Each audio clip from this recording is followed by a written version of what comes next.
عندك مشكلة مع الإدارة يا سيدي روح حلها. إنما شغل الستوري وحسبي الله ونعم الوكيل يا سيدي، احنا ده مش مجال لنقاش. لو انت عندك مشكلة مع إدارتك كلمها، كلم حد من المسؤولين من الإدارة. إنما انت ما بقتش شخص عادي دلوقتي، انت راجل بتلعب في نادي الزمالك. يعني على الأقل احترم الإدارة اللي انت متعاقد معاها، احترم جماهيرك. احنا مش كل شوية نصحى على أزمة يعني يا جماعة. ولو الأمور بتتحل كده في نادي الزمالك يبقى احنا كده مش نادي. كل لعيب بيقدر يستخدم التواصل الاجتماعي بمزاجه وبشوقه وعلى راحتك بقى، قول اللي انت عايزه. لا مش هينفع، انت راجل مسؤول. كل كلمة بتكتبها لا اما اقطعوا النت على اللعيب.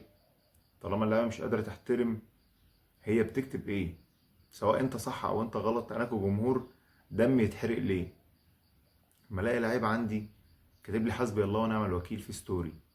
احنا بنتعامل مع بعض بستوريهات. ده ايه ده؟ ايه الناس الفاضية دي؟ وبعدين اللي انا شايفه كده وداير في الموضوع ان كابتن ايمن رمادي هيمشي. انت خلصت مع مدير فني كبير ولا لا؟ ده السؤال. انا ما بحبش اتكلم بقى، ناس بتقول ان زين باور جاي او مش جاي. انا ما بامنش بالكلام ده. انا بامن ان انت طالع رسمي بتعلن على المدير الفني. ويا ريت بقى لما تجيب مدير فني تكمل بيه سنه او اتنين.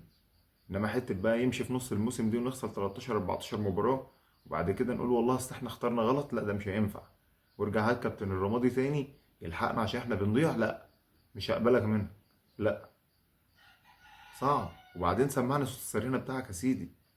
ده انا عندي نادي في الزمالك مصدعني، كل يوم بيعلن عن صفقة.